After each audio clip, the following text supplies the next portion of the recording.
Good evening, everyone. We are going to switch slides here and begin our program. Thank you all for joining us.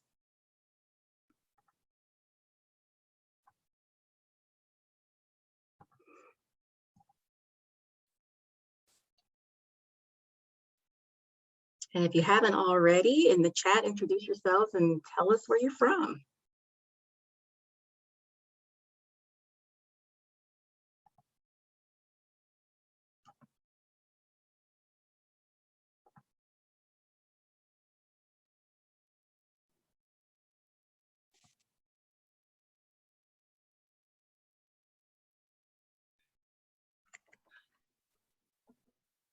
All right. So, Dr. Invisibility, I will turn it over to you.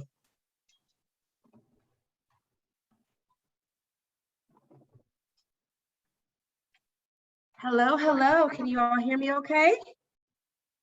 Okay, excellent, excellent. Welcome everyone. Happy Monday, and happy Asian Pacific American Heritage Month. We are overjoyed to have all of you join us this evening for a very important action-oriented discussion. COTAD was established to ensure that these conversations are not only happening, but that we can also create outcomes that will bridge the gaps in healthcare disparities and be part of a profession that represents and serves all people, populations, and communities equitably. With that said, the APIDA community is no different. And when our sisters and brothers from this community reach out for support and for space to elevate their voices, COTAD prioritized creating a platform. We have hosted 2 Instagram Lives to initiate the discussion and are now here this evening with our 3rd event. I am so excited to hear our keynote address and listen to our esteemed panelists. You are all in for a treat. And again, welcome everyone. I pass it to Dr. Johnson to share the objectives for this evening's event and discussion, and also to share our community rules. Thank you so much for joining us this evening. Dr. Johnson. Thank you, Dr. Enverizade. So for our objectives, all attendees will gain a greater and nuanced understanding of the racism, discrimination, and violence that our Asian brothers and sisters face in this country. Also, attendees will appreciate the importance of visibility and representation of the Asian American, but Asian experience in general in occupational therapy education, as well as occupational therapy practice. And last but not least, attendees will be able to identify ways to stand in solidarity as students, practitioners, researchers, and educators with the APIDA community. As part of our community rules, we all commit to using I statements in our discussion. We also agree that everyone has their own truth and that we will respect everyone's lived experiences. We commit to moving forward and moving back in order to allow space for others to complete their thoughts.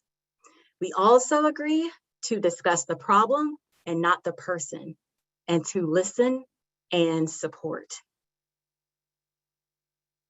I'll now turn it over to Dr. Park. Hello, everyone. Welcome. Thank you for joining us. Before we engage in a centering activity as we lead the session, we'd like to invite attendees to participate in a narrative storytelling activity in written form. So this process is an opportunity for our community to share stories, really break the pattern of invisibility and fight against this idea of the monolithic model minority myth, and really celebrate the diversity and beauty of our cultures and honor our ancestors whose shoulders we stand upon, who provided us a common language and a voice to speak our truth. So I'm including a link in the chat right now, and this will remain open for some time. And so please do not feel pressured to or obligated to participate, but if you'd like to reflect and share your stories in your own time, we really do welcome that. And we also welcome you to share the link with others that may be interested in sharing their stories as well. Next, I want to acknowledge that some of the discussions we'll be having tonight may be heavy and difficult for some. So we want to encourage everyone to really honor your emotions and processing at your own pace, but also do what you need for your own self-care and well-being, whether that means keeping your camera off, stepping away, or even leaving the meeting if needed. Okay, so now we'll begin an activity to center our hearts and minds as a collective community to be present in this time.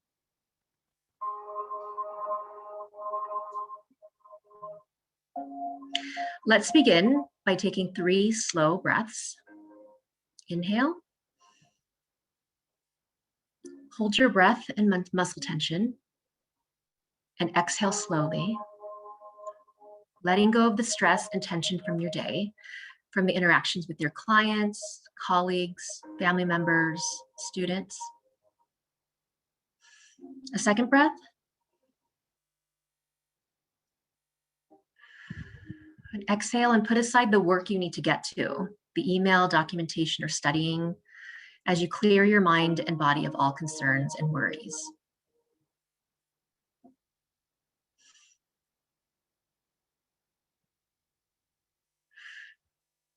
And on the third breath, as you exhale, we will say, I release my mind and body from the day.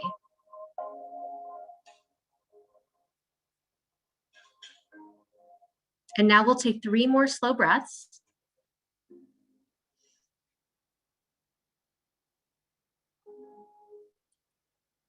And in the exhalation, we will say, I'm choosing to be in this present moment in front of this community and work. The second breath.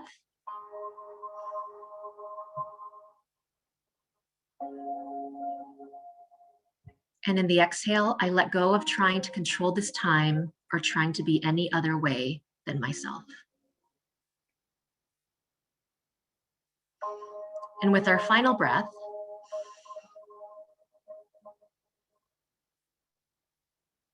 we exhale and we say, I bring my mind and body into the present. And lastly, we close with saying to ourselves, I am centered within my calmer, stronger self.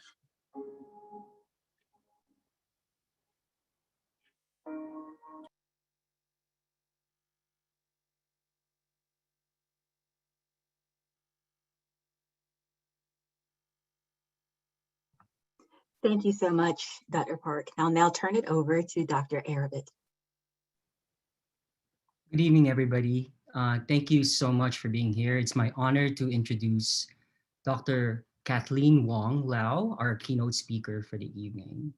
Dr. Wong Lau is San Jose State University's Chief Diversity Officer. Serving on the cabinet, she provided vision, direction for the university-wide efforts to ensure a welcoming, safe climate for equity. Previously, Dr. Wong Lau joined San Jose State from the University of Oklahoma, where she served as director of the Southwest Center for Human Relations Studies and the National Conference on Race and Ethnicity in Higher Education. Previous to that, she served as a faculty in communication studies at Western Michigan University.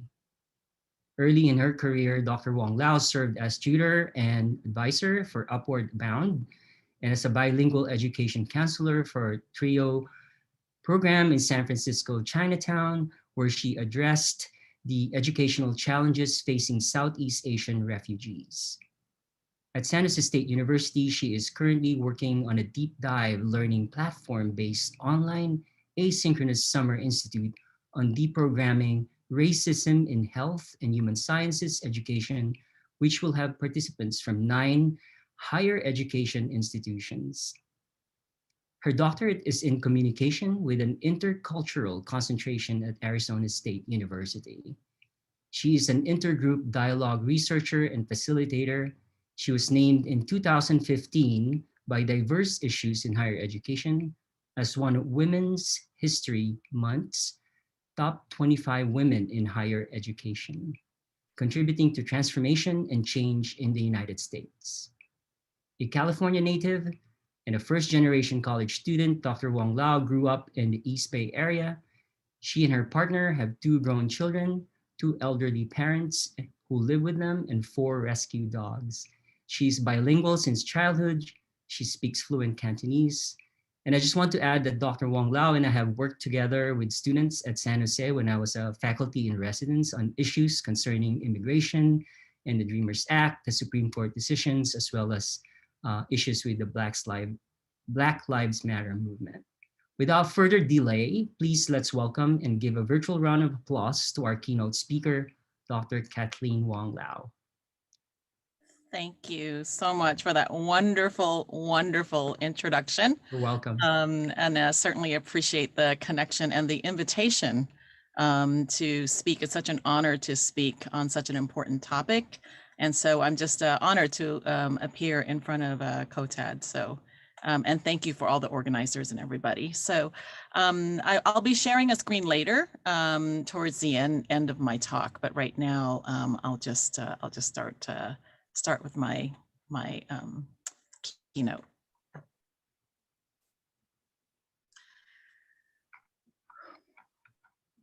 Two weeks ago, I sat in with my dad on a video appointment with his physician regarding an adjustment on his diabetes medication. The doctor, our family doctor of over 45 years, asked my dad if he exercised and went out for walks. My dad said he worked in the yard. He loves gardening. He has a green thumb. The doctor with good intentions told him that he should go out for walks.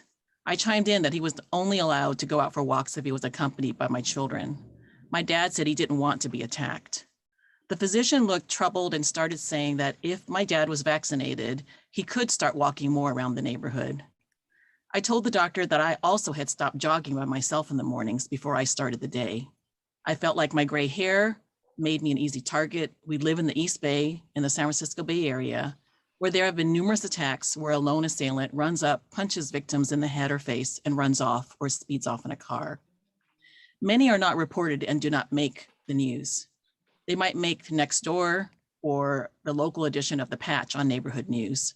Most occur during the day. The doctor told us he was very sorry. There was a very awkward silence.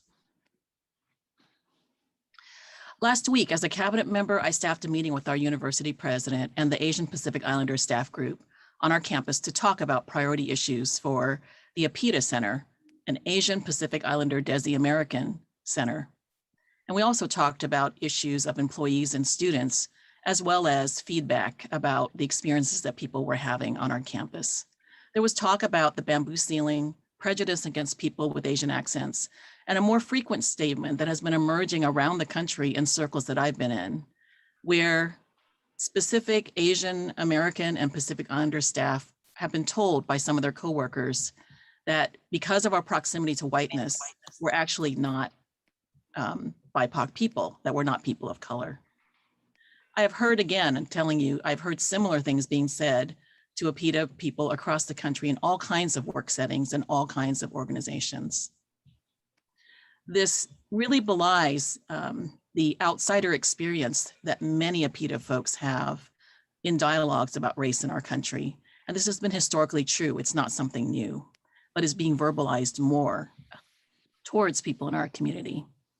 So at the very same time that APIDA folks are experiencing anti-Asian hate and the rise in anti-Asian hate because we're being blamed and stereotyped for starting or continuing the impacts of COVID-19, at the same time that we're struggling to be allies, we're often again told that we aren't part of the group of people of color, and in fact, that we are almost white. And so for many of the folks in this, in another meeting that I was in, these comments feel very disorienting in the time that we're in. Here's another story. One of my family is being put onto a new medication. I'm trying to find information on specific clinical studies or indicators for Asian Americans, but there is nothing. But I can find an article that tells me why it is so hard to find information. Asian Americans and Pacific Islanders are 24 million in our country and make up about 7% of the population. Within 10 to 15 years, the APIDA population will likely double. This cross-sectional study found 529 clinical research projects focused on Asian American, Native American, and Pacific Islander participants funded by the NIH between 1992 and 2018, composing 0.17% of the total NIH budget, not even 0.25%. This proportion of the total NIH budget has only increased from 0.12% before the year 2000 to 0.18% after the year 2000. For African Americans, it is also woefully low and inadequate at 2%, even though African Americans are 13.4% of the United States. So I stumble across studies that talk about how Asian Americans are tinier in stature and yet can develop side effects even with lower doses of medications. But researchers have not done enough study and don't know why and don't know the biologic mechanisms for this. And so I struggle in trying to give advice to my parents about their medications. This is the last story, and this is one that maybe you have heard in your community because of the nature of the research. This is actually a good story, and it's about Okinawans. So many of you have heard of studies about the blue zones, where octogenarians and centenarians live a very long life in certain zones in the world. And so in these studies that came out about 10 years ago, researchers went to Okinawa, and what they observed was not only a long life, but a lack of fragility, maximum flexibility, and strength and mobility among Okinawans who were 100+ years old.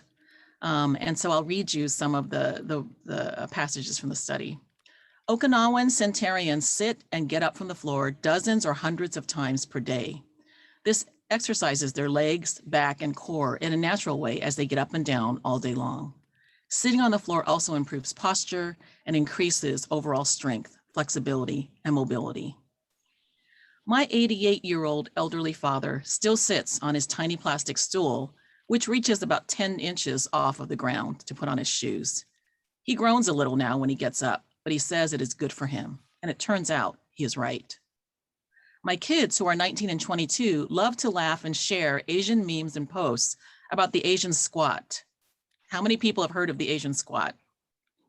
The half squat, or where you can kneel on the ground with your backside resting on your pointed toes and resting on your heels for many minutes and sometimes even hours at a ceremony or simply sitting on the ground to eat.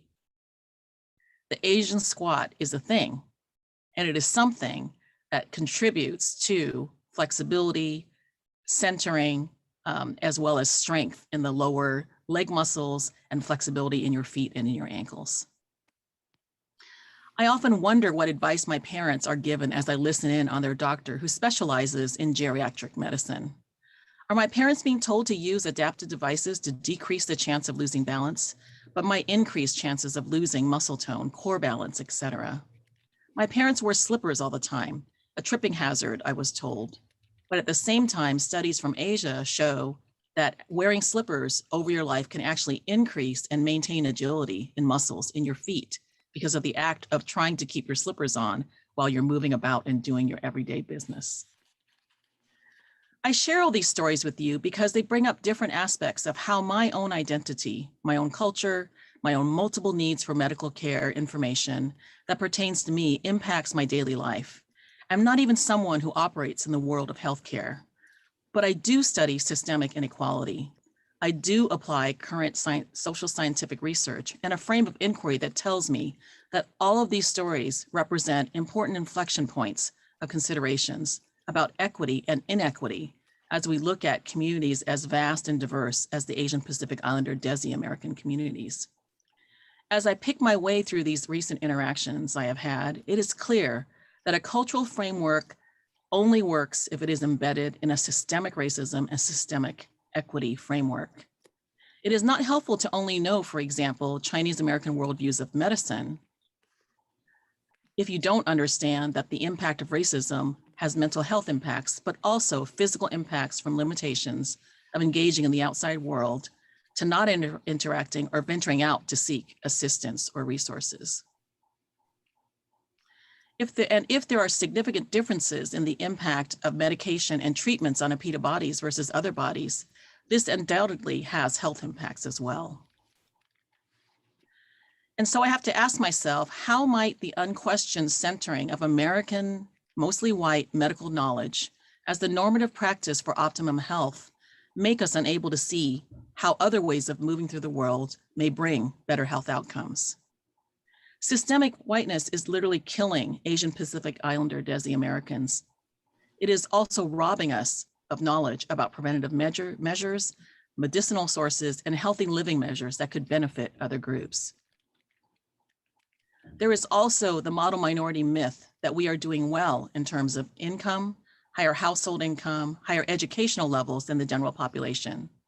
But what you may not know from population specialists who have studied minoritized individuals, that Asian Pacific Americans tend to live in areas with higher income, tend to have more income earners per household, 3 generations working, and many of them may be working at minimum wage, live in states with higher educational attainment on average, and that recent immigrants tend to have advanced degrees.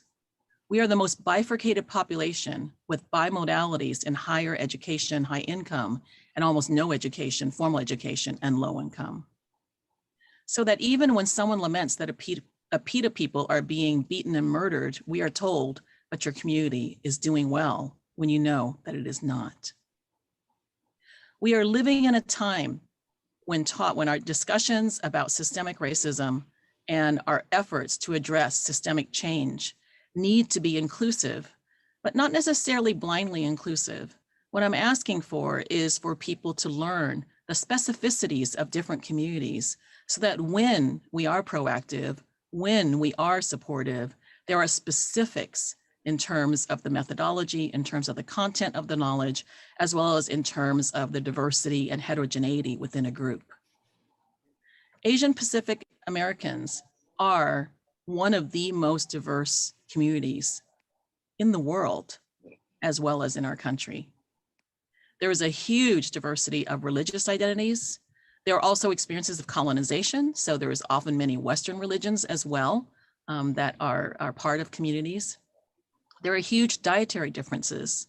There are huge belief systems that are different about Western medicine, about Eastern medicine, about traditional practices, and about the efficacy of following, for example, directions and coaching from physicians and other people in terms of sticking with recommended health plans. And so what I want to do today is to challenge all of you to think about what you don't know. It's really hard sometimes to think about what is it that I don't know? I know what I know, and I know I need to know more. But a lot of times we tend to go into cookbook methods of trying to learn about the cultural values and practices of a specific community, not understanding that that community is also constantly changing, even as we speak. And so the message I want to leave with all of you is to think about how your colleagues as educators, as practitioners, as fellow students are experiencing our current context in the United States as well as around the world. And I want you to challenge yourself to think about the ways in which we uphold the values and some of the cultures, centralized cultures of white American culture that sometimes goes unquestioned, and certainly of white supremacy. And that it's possible for all of us to uphold white supremacy, not depending on our race at all. And so that's what my admonition to you is. And so I'm going to share with you some slides to give you just a little bit of data on what I've been speaking about. And then I will turn to our panels.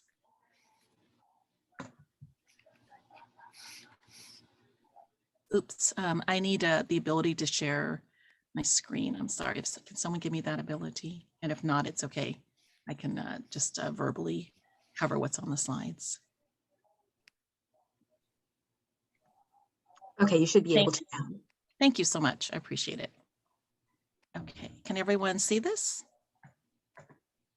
Yes, okay. So this slide is a counting of hate incidents that have been directed at people of Asian Pacific Islander and Desi American descent across the United States. You'll look at the types of harassment and attacks that have been occurring with a huge number of involving verbal harassment and name calling, and a lot of avoidance and shunning, physical assaults, others. There's a new category that was just added recently because of the frequency called being coughed at and spat upon. There's online harassment, workplace discrimination, and others, including vandalism.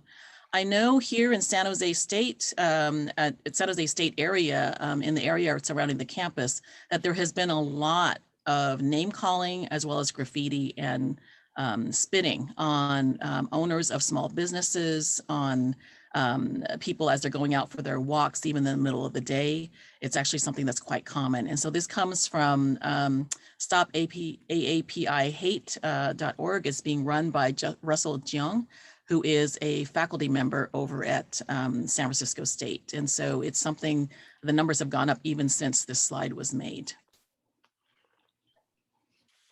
Oh, sorry, I'm trying to go to the next slide here. Oh.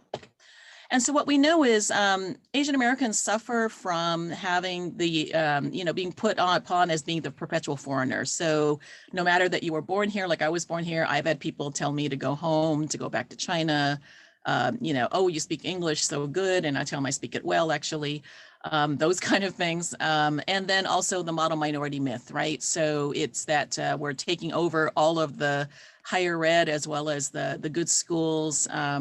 We're kind of machine-like, we're not good at leadership, we're not good at verbal skills, we're good at test taking, and we're unfairly taking up space in terms of educational opportunity. And then here's an example of the type of hate that people have been experiencing for the last year and a half.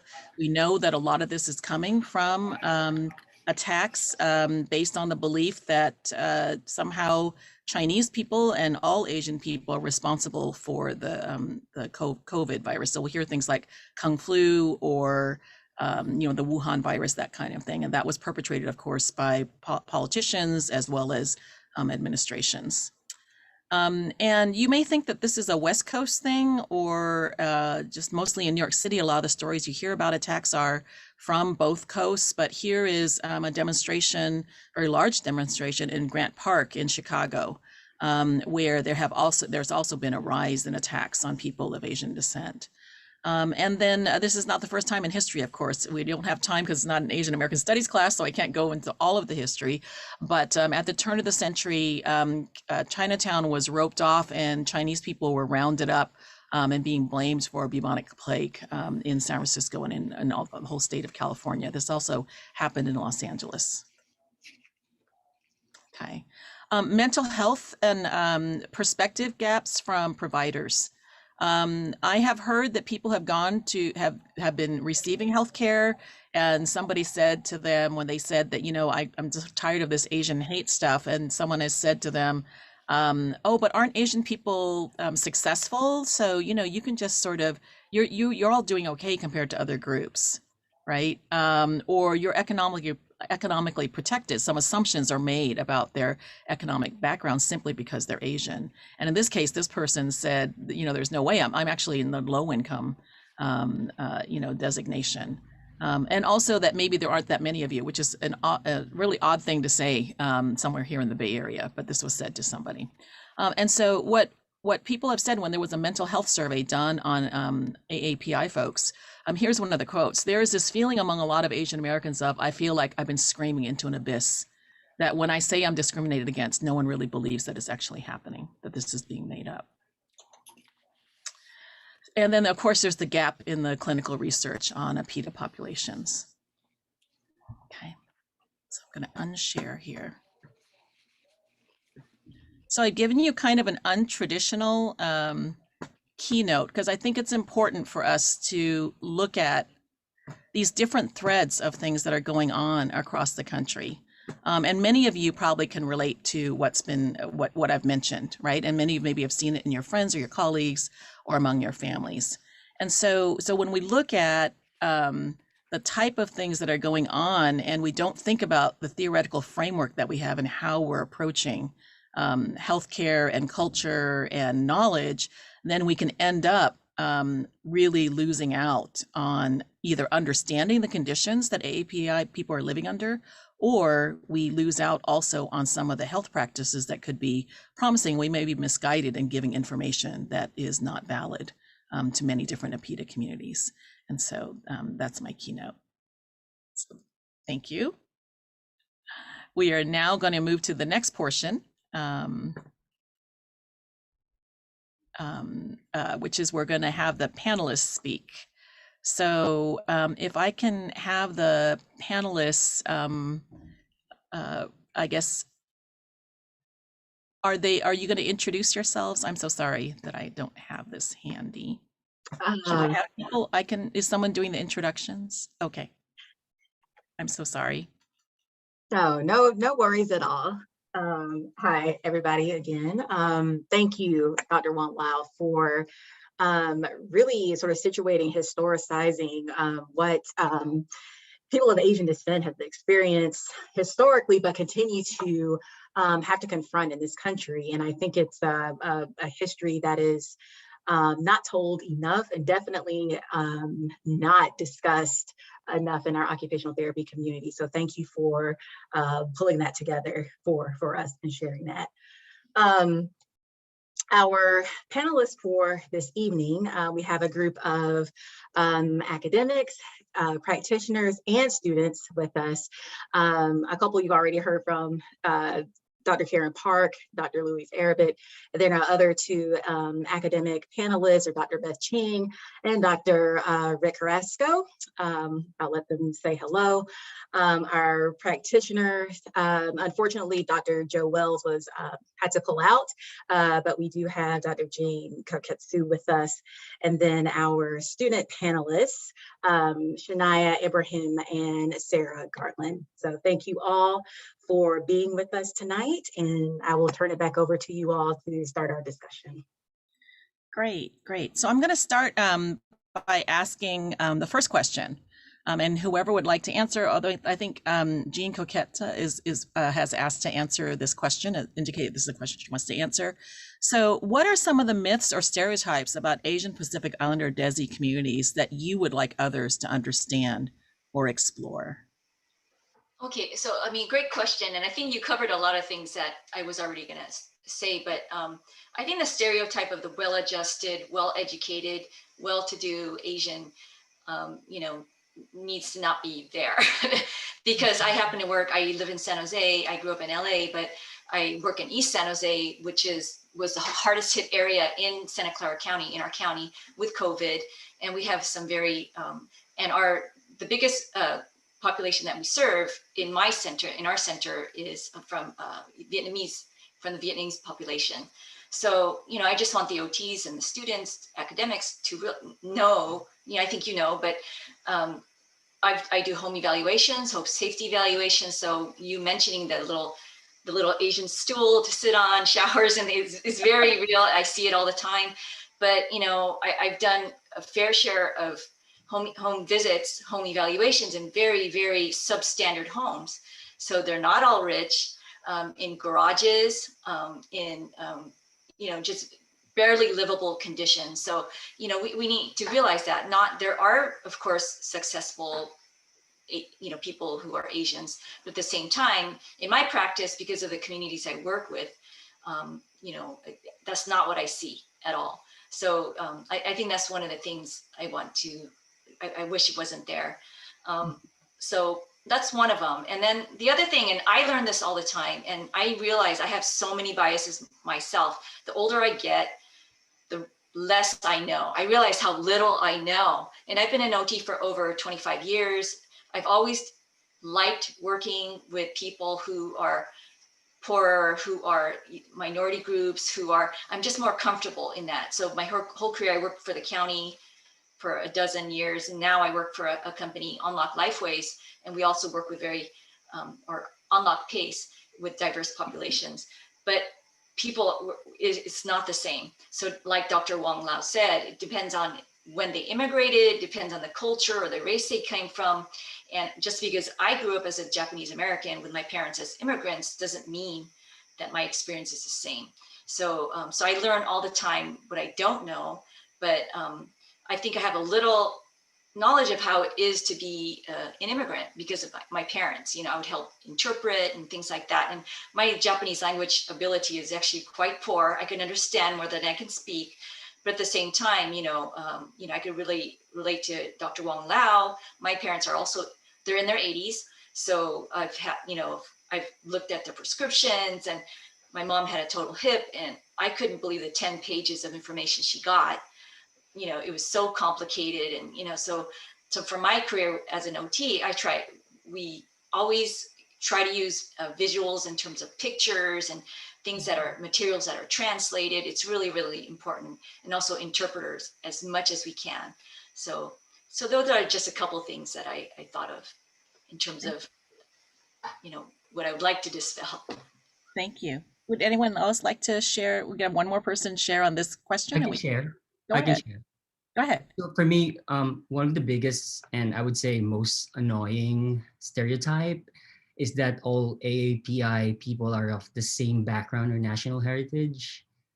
People are unable to or unwilling actually to take the time to distinguish between various Asian ethnicities, whether it be Korean American or Chinese American or Filipino American, Malaysian American, Indonesian American. For me, this becomes a problem because people generalize and attribute certain philosophies or practices to the entire Asian American population. So people fail to see the rich diversity and culture offered by other Asian ethnicities. And I believe this reduces and overlooks the important differences among various Asian ethnic groups. The other stereotype, by the way, I love your slipper, your slipper thing, because it's so true, in American society, we don't want that, but in an Asian, it's different. The other stereotype is that I think you touched on this already, is that all Asian American people of heritage are foreigners in this country. People can seem to distinguish that many families that reside here that are of Asian descent have been US citizens for generations. When we are perceived as foreigners, then we become a target of prejudice and discrimination and racism, and can be denied the same access and rights to other fellow Americans. So as a person of color and as I identify with the Asian American Pacific Islander population, we are Americans too, and we are not invisible. And people need to see us and hear us and talk with us. So sometimes when people ask me, where are you from? Whether this is out of curiosity, this can, for me, can be looked at as a microaggression or an implicit bias, or what I would also term as casual racism. It really infuriates me when I'm asked this all the time. Asking me where I'm from indicates to me I do not belong, that my history is not considered important in this country. It seems like Americans consider Asian Americans as as true foreigners or outsiders. I am an American, period. You're asking me what my racial background is. That's a different story, and I would be willing to share that. I guess those are just my two stereotypes that I'm really annoyed about. Thank you. Can I ask the students if you want to chime in, or you want to answer some of the other questions? So, Sarah, do you have anything else to say, or do you want to answer another question? I was gonna save my answer for the aha moment, but yes. Okay, no, that's fine. Something to this first question. Yeah. I think going on with Dr. Arabit had shared, I think also because we have such a diverse experience within our cultures, things that are so beloved to our cultures, our traditions and our food and our language.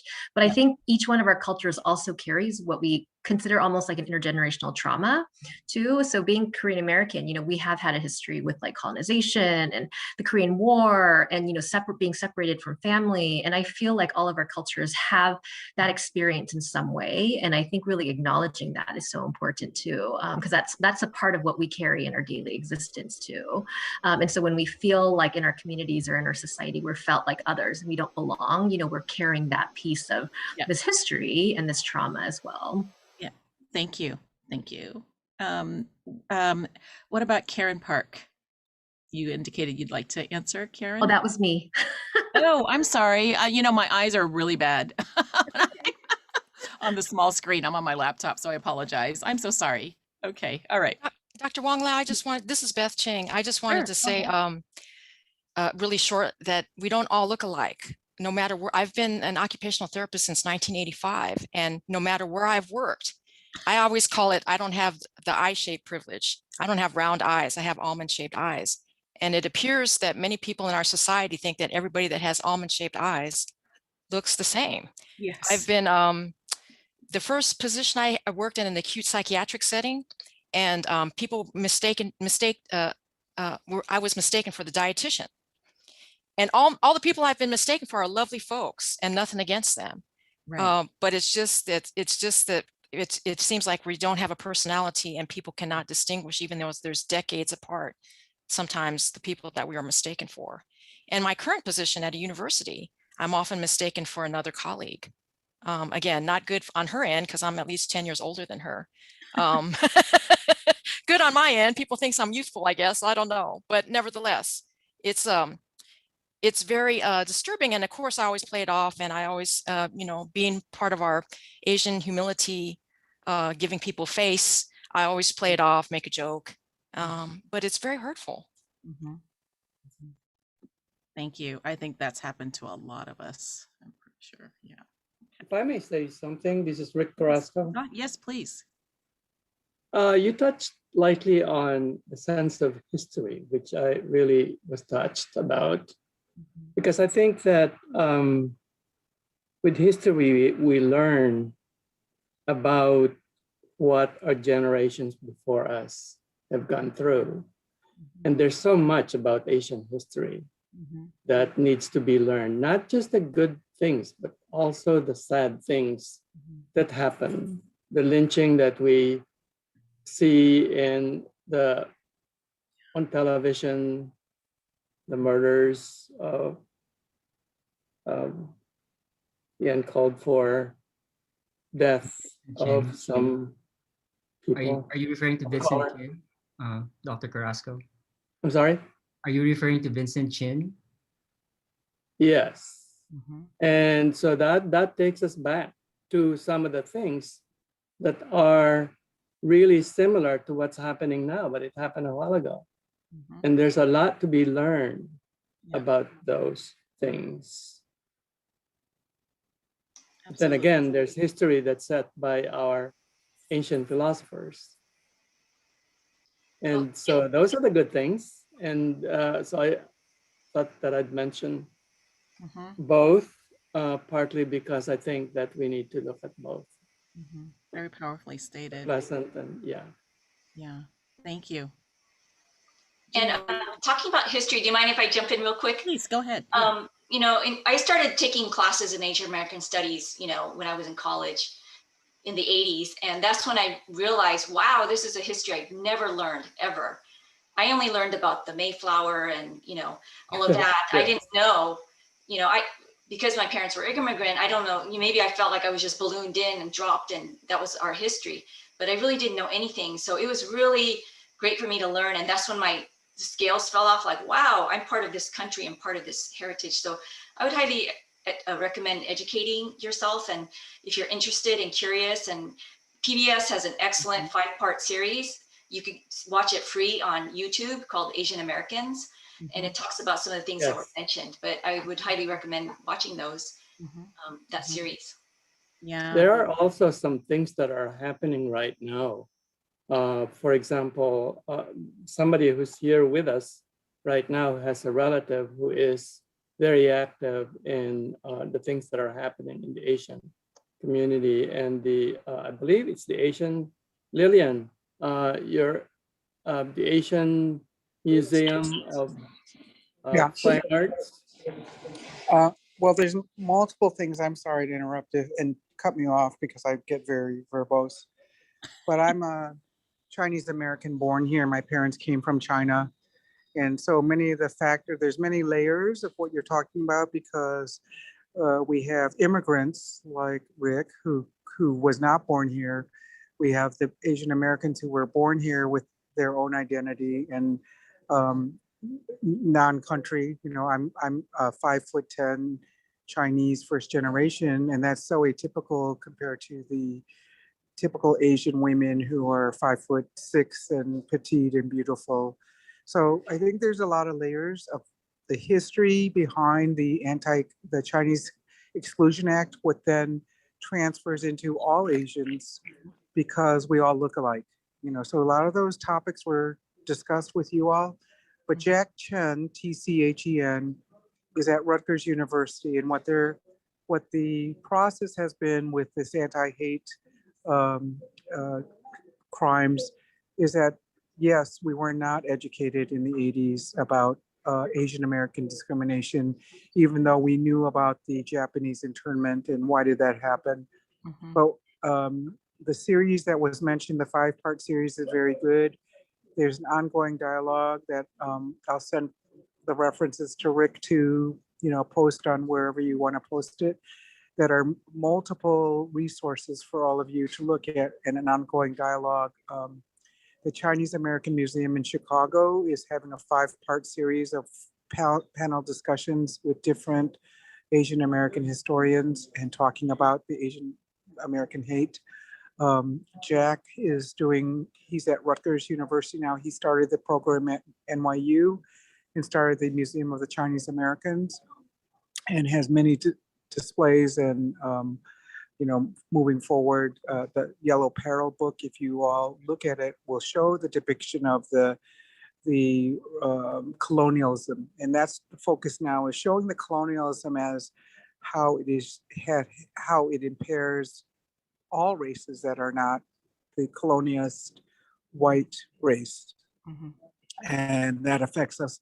I think as individuals of Asians, we are told to be quiet, be honorable. I mean, I put a chat about my experience in OT school was I am always an overachiever student, and I was criticized by my professor for, you know, what are you trying to prove? You know, you should be out drinking with us. Well, I don't drink, number one. And I had other reasons why I didn't go to the bars, but I was docked for not socializing with my peers. I socialized in different ways, but not drinking. So, you know, those are subtle things that happen that are, you know, people don't understand why do we behave the way we are? I mean, my family all my siblings and I were evaluated by the high school, college psychologists. You know, why in one family do all of you have, you know, exceptional, you know, work ethics or grades? So, you know, it is you know, that's the exception to the rule. And sorry I took so much time, but hopefully, you know, Rick will have all that in there. Yeah, thank you so much. I appreciate it. Would love to hear from the students. So if we haven't heard any student voices, and so I know that there's, is it Shania? Shania Ibrahim? Yeah, I'd love to give a personal you know, viewpoint on some of the stereotypes and myths. So just going back onto the model minority myth that was discussed earlier, I think what's very important with this is that it doesn't recognize, you know, the pressures and paradoxes that are inherent within the Asian American identity, but as well as the diversity of different APIDA American cultures. And so for me personally, both of my parents immigrated from Indonesia back in 1994. And so they have always held minimum wage jobs growing up. So they don't really fit that, you know, stereotypical Asians have it all. Like, they are very successful. They work in those, you know, higher paying jobs, being a doctor, a lawyer, or, you know, some sort of successful career. And so that growing up, it was hard watching my parents lose sleep, just trying to give me and my sister everything that we needed in order to live out this American dream that they moved here for to give us. And so my sister, she's an immigrant. And when she chose to attend college, she didn't receive any financial aid. She didn't, you know, receive anything like that. And so she had to pay out-of-state tuition because she didn't have that citizenship status. And so just putting that into perspective, it's like there's a lot of assumptions on, like, oh, hey, this girl's Asian, or she identifies as such, so she must work really hard, she does well in school. And so I just feel like that's not normally the case, because that's that automatic assumption. And so also just some of the things that I heard personally growing up, like throughout school and even to this present day, is like going back to what Dr. Rabbit said. I'm sorry if I apologize if I pronounced that wrong.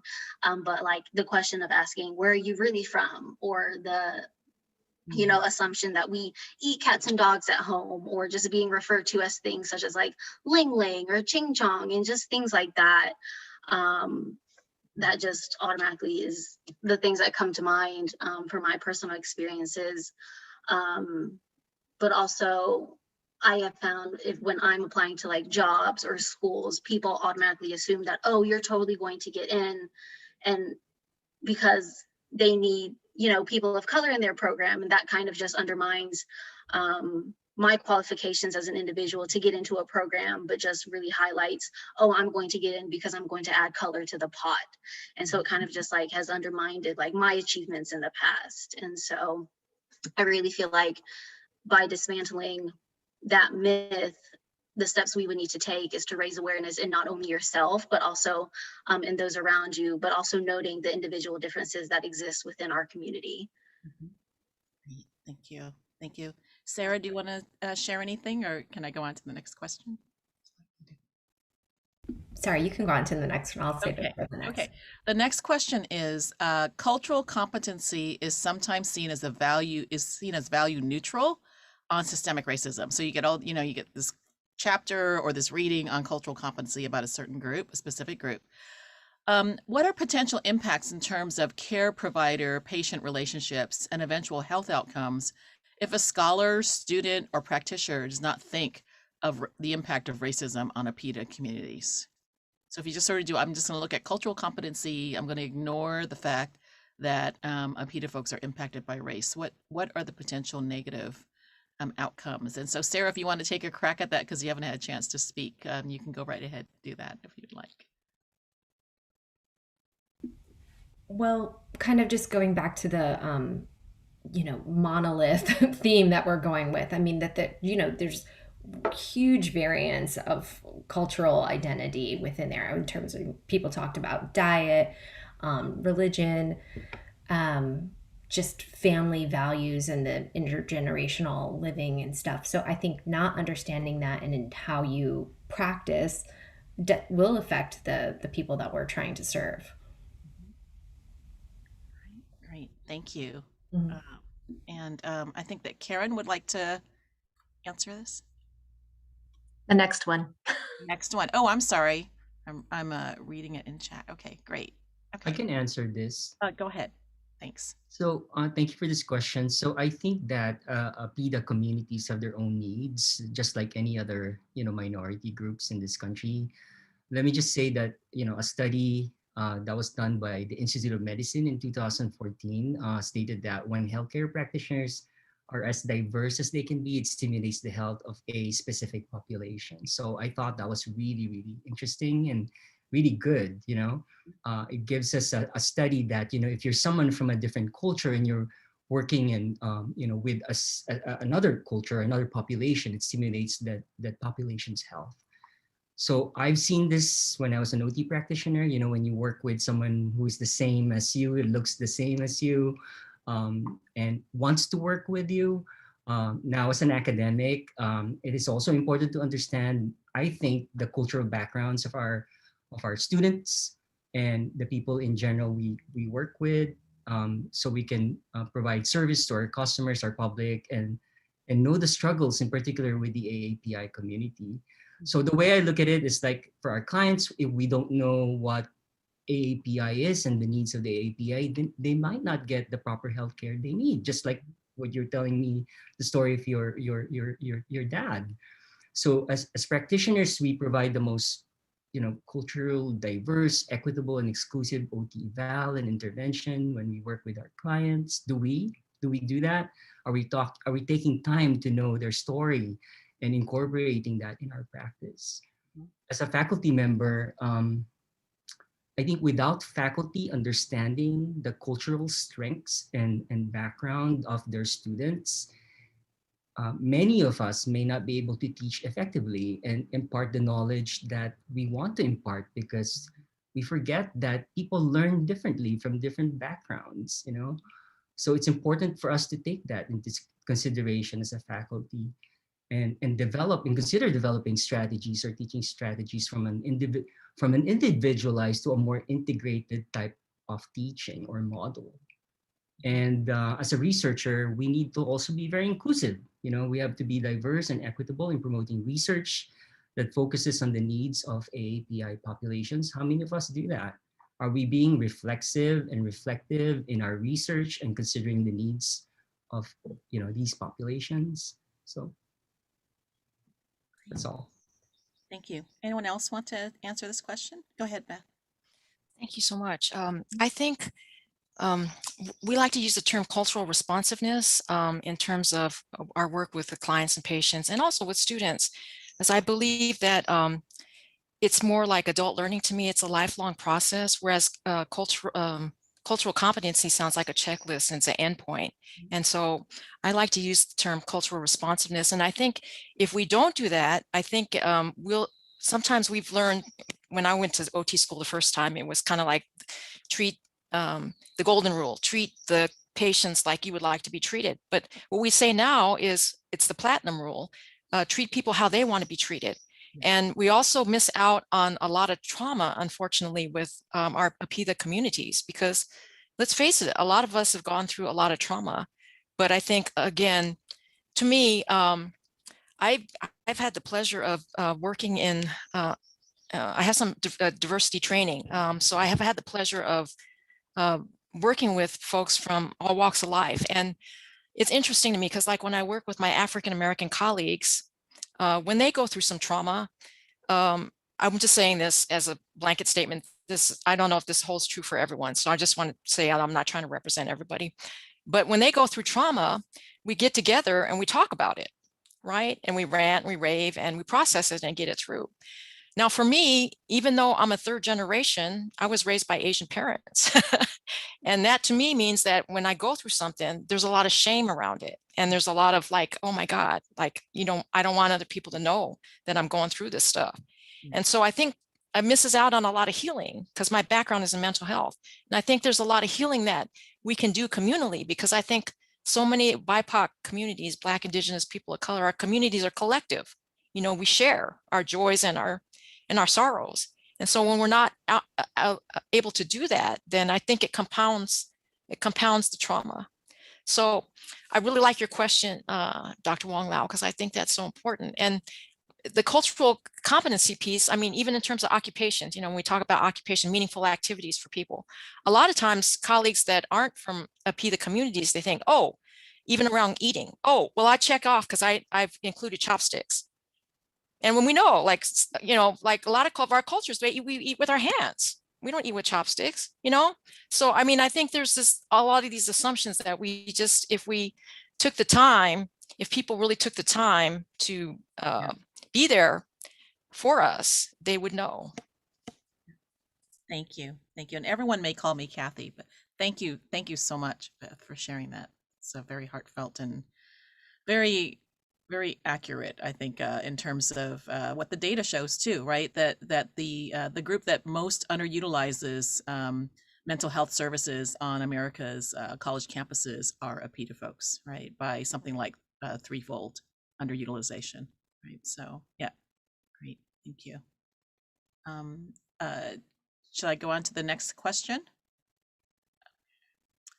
Okay, so what are elements of your own APIDA cultural insights or practices that you bring into your teaching, curriculum development, professional practice, and long-term education? So self-education or education in general, but also maybe into your practice. So Karen, I know you got dibs on answering this, so go right ahead. I think this is a nice kind of continuation of the discussion that Beth also brought up around mental health.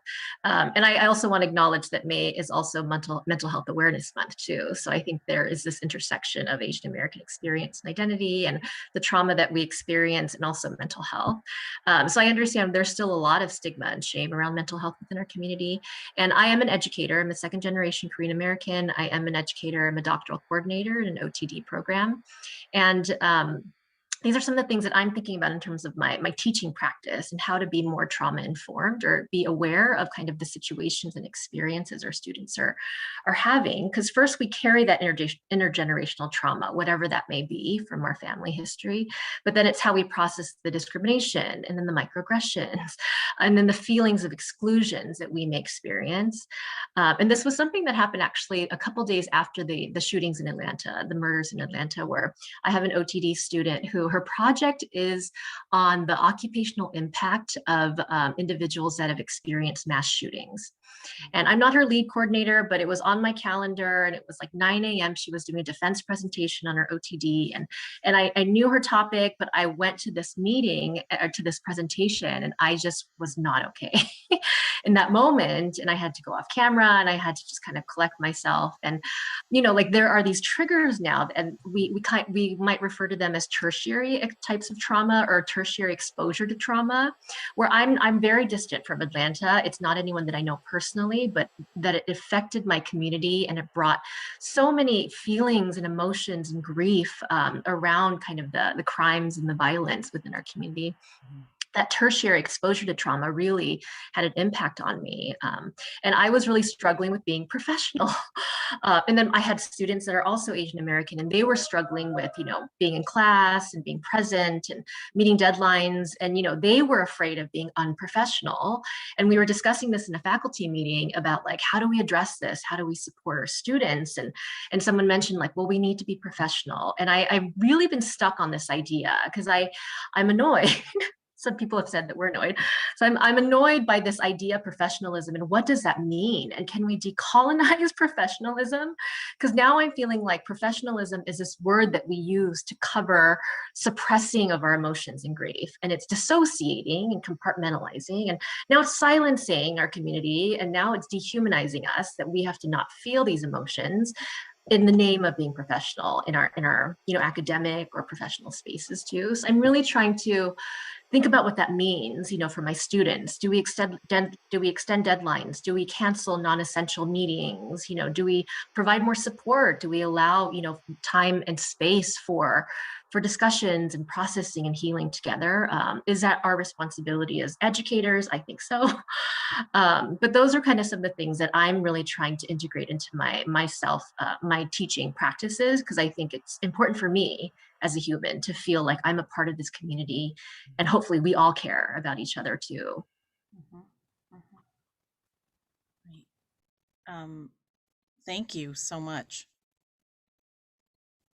Would anyone else like to? I put I don't have the year of citation, but I put Okun and Jones have written about professionalism as a colonizing practice that is used to control others, right, and to police others.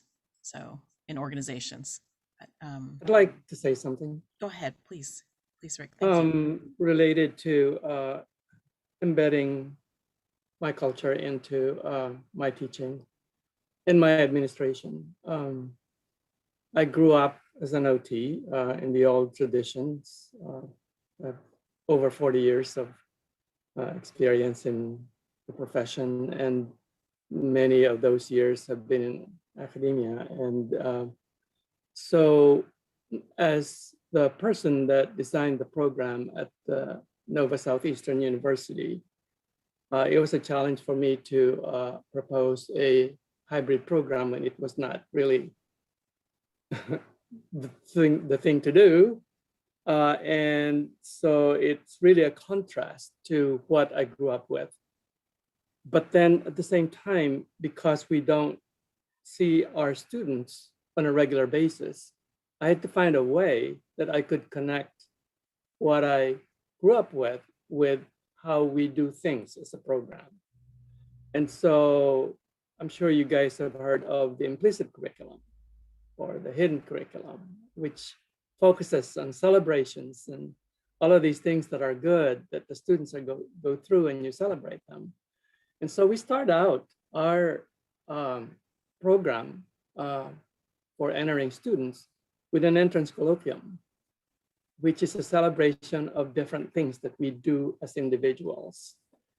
And we start out with me starting the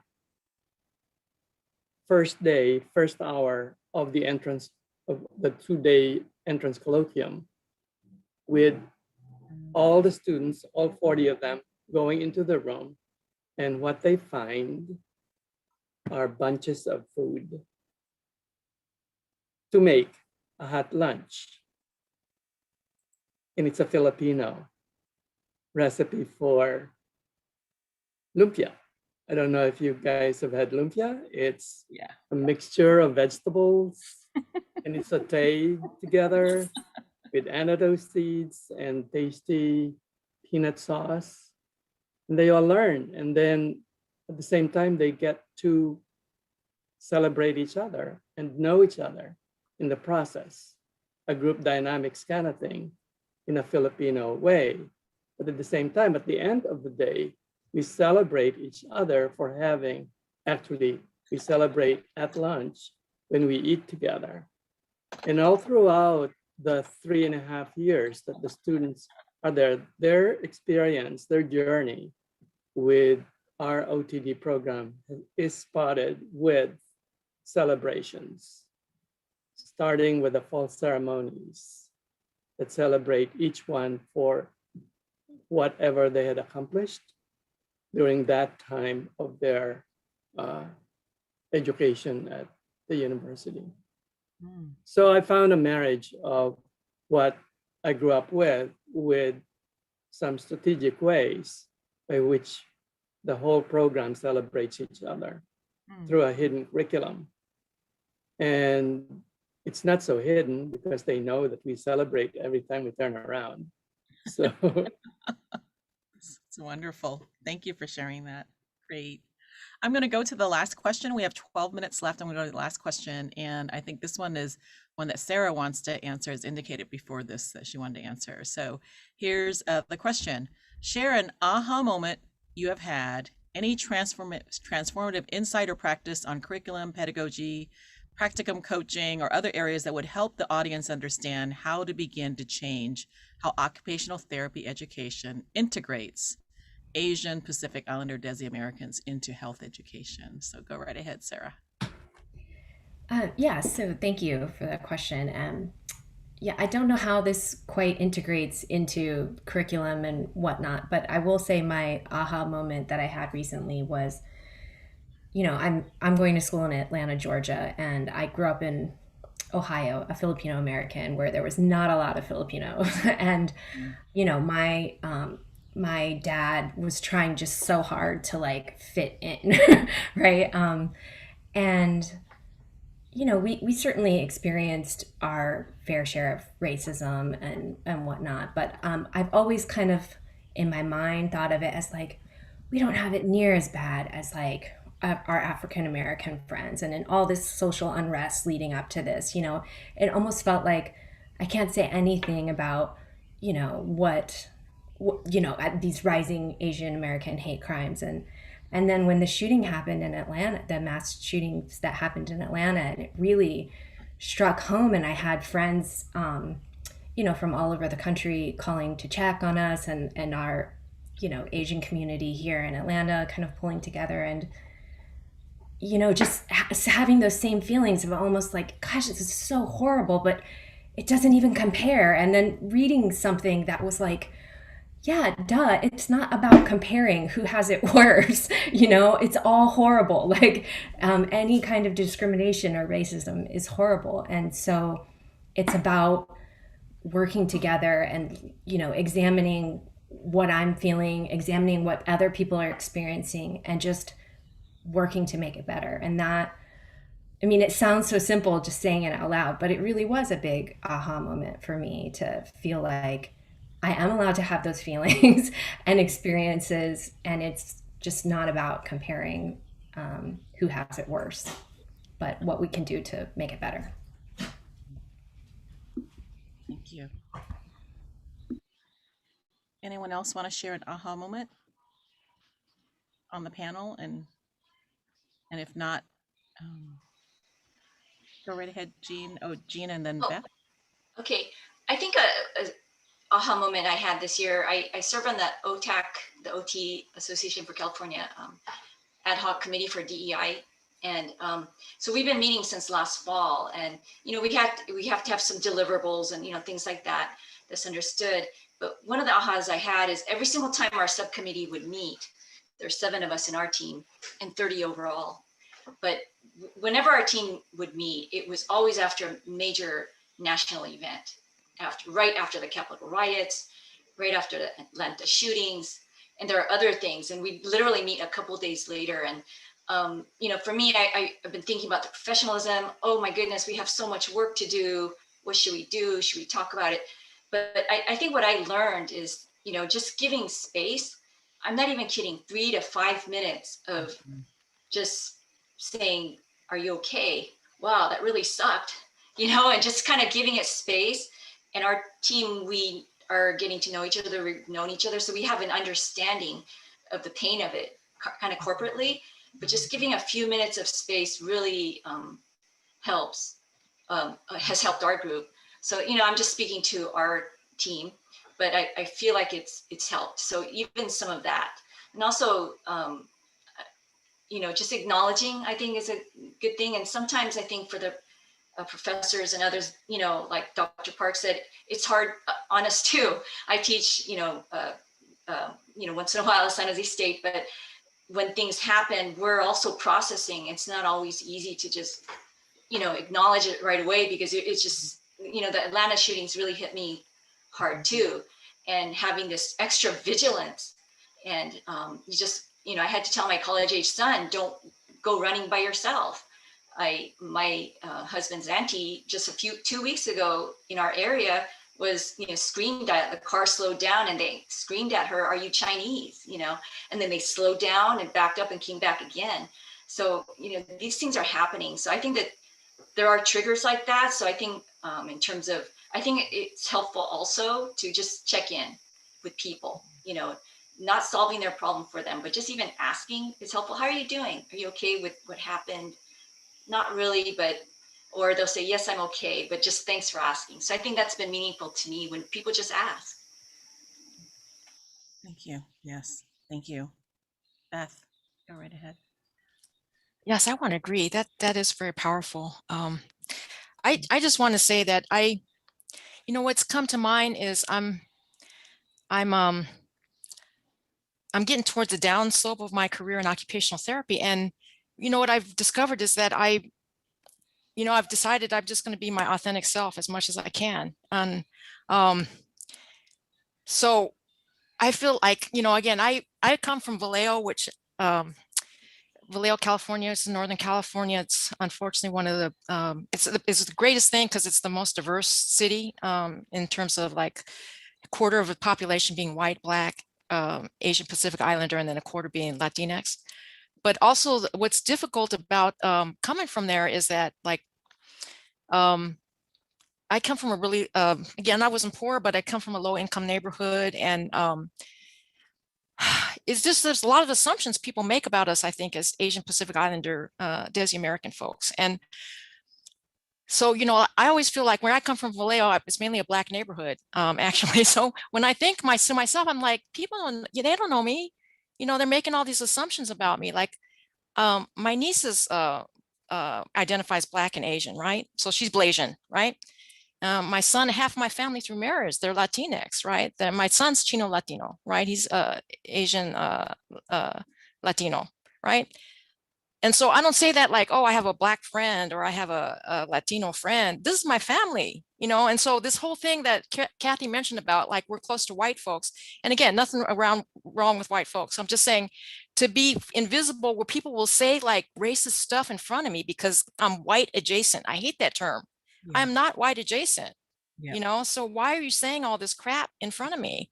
Mm-hmm. And then again, I have to pick my battles all the time, right? Because we don't always want to say, they're, oh, Beth, she's just playing the race card again, and she has a chip on her shoulder, and that whole thing. And so it's just really hard. So I guess to me, I'm just saying, what, I'm this age where I'm like, too bad, I'm going to be more of myself and not, have to be very guarded.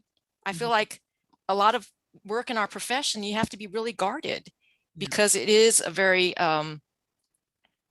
it's a very white profession. I mean, in many respects. I mean, that's changing, which is fabulous. But again, I think there's a lot of things that are core to our history that makes it really hard to show up as your authentic self. Yeah. Thank you. Very powerful. Thank you. Shania, would you like to say anything? Or? Yes, I actually wanted to say something. Thank you for this question, Kathy. But I felt like I had a similar aha moment to what Sarah had mentioned before, really thinking that we didn't have it as bad as Asian Americans, as those of the BIPOC community. And then the recent, hate started happening, and then the mass shootings, and like that did affect me personally. And so I really feel like individuals from all communities, whether that be BIPOC, the APIDA, Latino community, we all face racism in many facets of life. And so just acknowledging that this is real, having those uncomfortable conversations, both professionally and personally, but also incorporating these communities into research and classroom curriculum is really how we can become evident populations in health education. And so I feel like complacency can perhaps be the greatest diversity related obstacle facing universities today.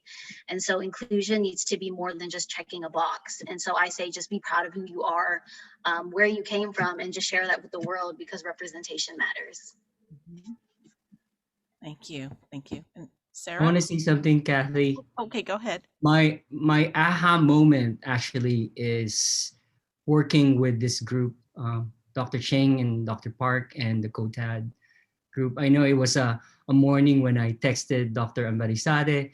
I was asking her, I was so distressed about what's going on in our country right now, especially the hate against Asian Americans, and just with that text, I had Dr. Park and Dr. Ching all involved through COTAD. I also want to thank Kalia from COTAD. This is my aha moment. That's why we're talking. We're having this dialogue right now. And I'm just grateful to everyone. Mm-hmm. Wow.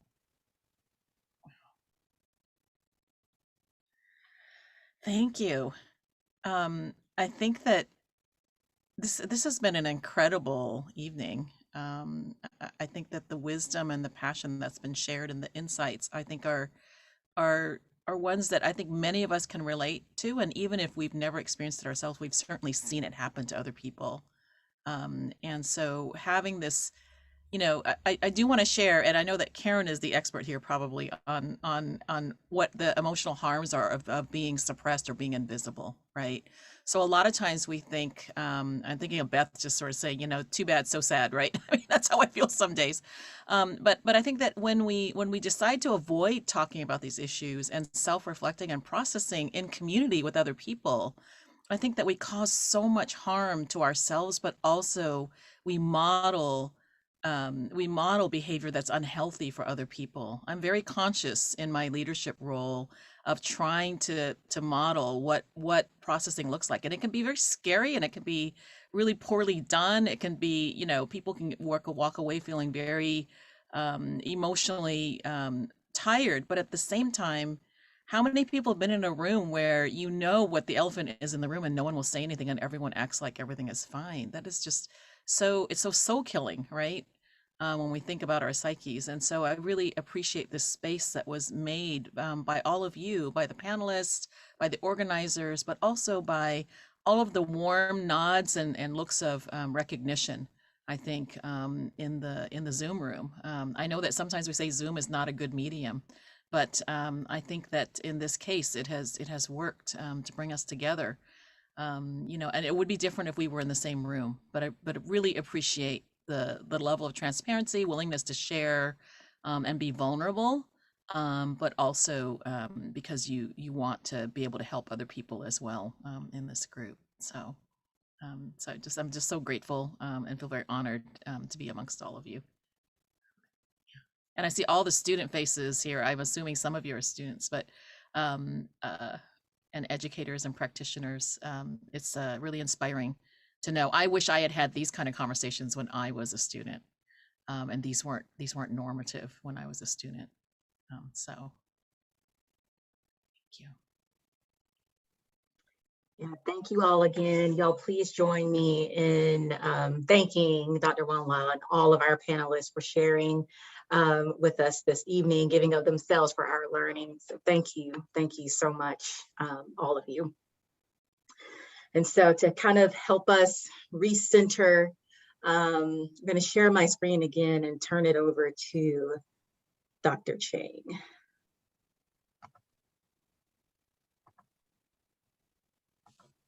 Thank you so much, Dr. Johnson.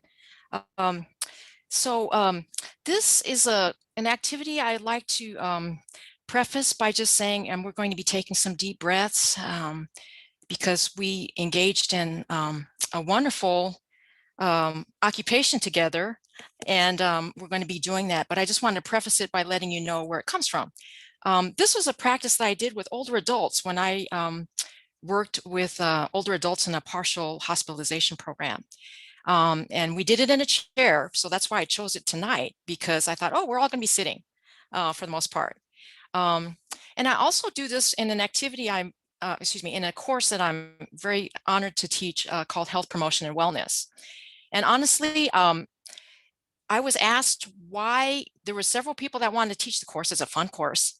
And I was asked why I should be the perfect person to teach it.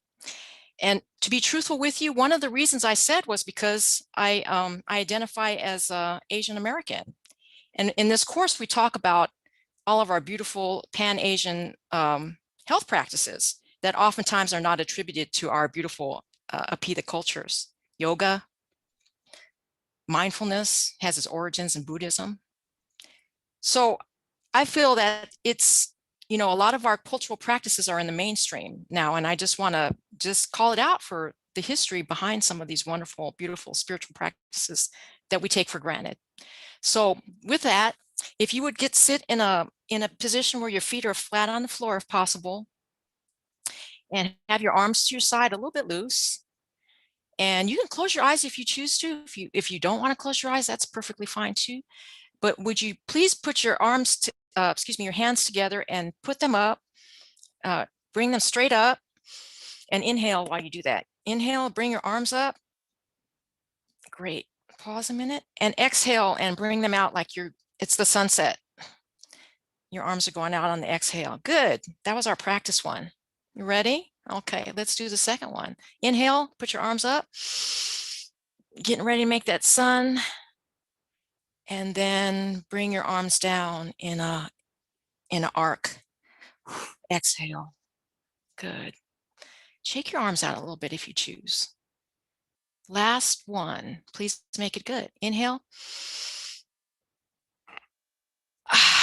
And exhale. Let that sunset come out. Honestly, I'm on Pacific time. It's not quite sunset, but thank you all of you folks on Eastern, Central, and Mountain time for sticking with us out here in the West. Again, thank you so much for your presence. And I just feel so supported being here at COTAD, and I want to give proper thanks to Dr. Johnson, Dr. Anvarizadeh, for hearing our calls of wishes for solidarity. And again, thank you. It's been a pleasure. I'm going to turn it back over to Dr. Anvarizadeh.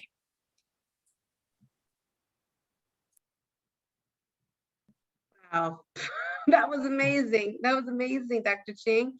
I feel so relaxed. Thank you, actually, everyone. The panelists, the keynote, oh my goodness. Whew. I feel chills. Anyway, I hope that you all enjoyed this evening's discussion and will apply the action steps to your daily roles as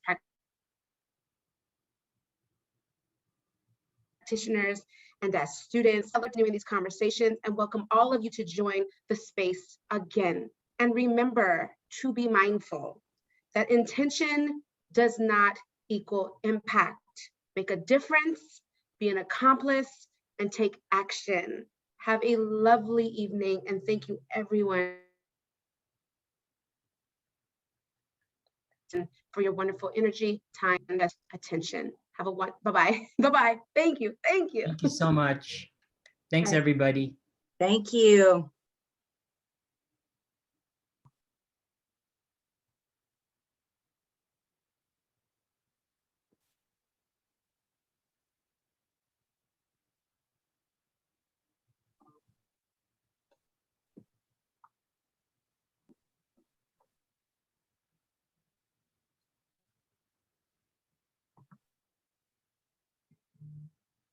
All right.